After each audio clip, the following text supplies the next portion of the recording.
حضرت عائشہ رضی اللہ تعالیٰ عنہ فرماتی تھی کہ جو آدمی 24 گھنٹے میں 12 رکعتوں کی پابندی کرے گا اور اہتمام سے پڑھے گا، اللہ تعالیٰ اس کے لیے جنت میں ایک محل تیار کر لیں گے۔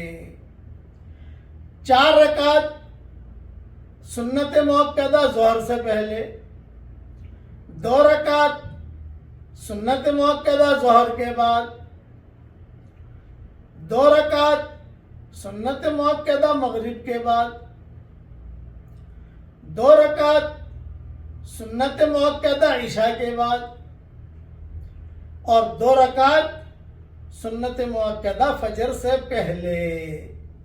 یہ 12 رکعتیں ہو گئی۔ پابندی سے پڑھو، روزانہ جنت میں ایک محل تیار کرو، ایک پراپرٹی روزانہ جنت میں ایک محل تیار کر سکتے ہیں۔